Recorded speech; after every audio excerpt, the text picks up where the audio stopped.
नमस्कार, संध्याच्या किचन मध्ये आपलं स्वागत आहे। तर आज आपण बनवणार आहोत मैसूर डोसा।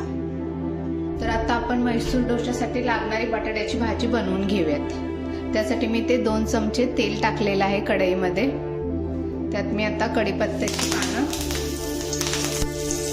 जिरं, मोहरी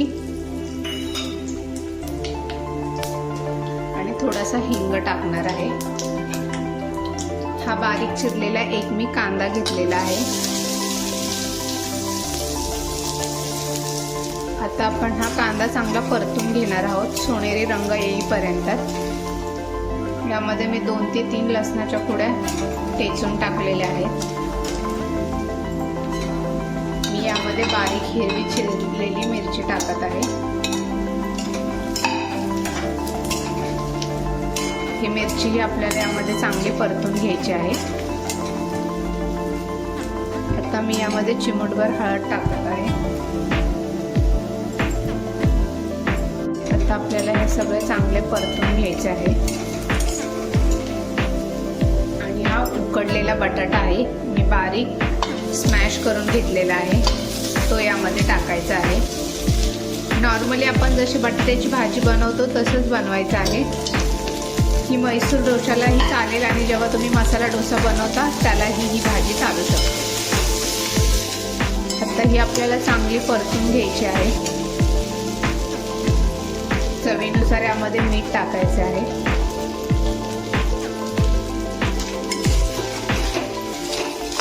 आणि 2 ते 3 मिनिटं ही चांगली परतून घ्यायची आहे।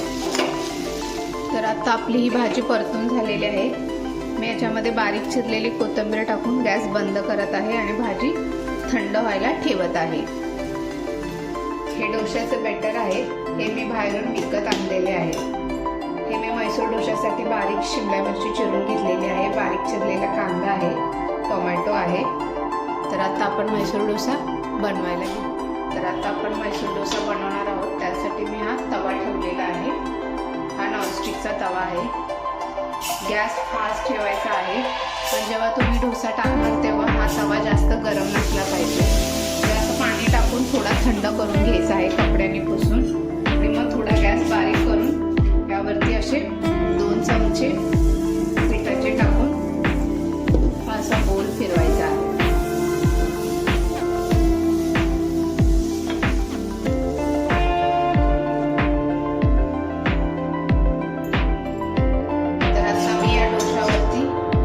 बटाट्याची भाजी,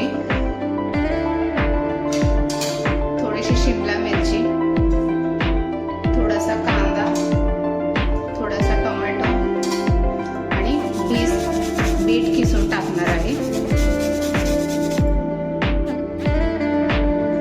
तसेच ही लाल चटणी, मैसूर डोशासाठी ही लाल चटणी लागते, ही लाल चटणी मी यामध्ये टाकणार आहे।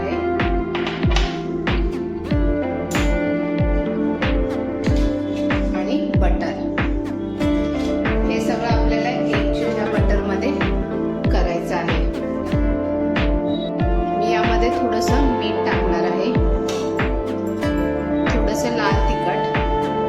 हे आपल्याला चांगलं आता एकजीव करून घ्यायचं आहे ह्या डोशावरतीच चांगला हलवून। तुम्ही बघू शकता मी कसे हलवत आहे ते। सेम मुंबईमध्ये जसा मैसूर डोसा मिळतो तसा मी तुम्हाला बनवून दाखवत आहे। मी याच्यावरती 1 मिनिटभर झाकण ठेवून देणार आहे। गॅस मीडियम ठेवायचा आहे।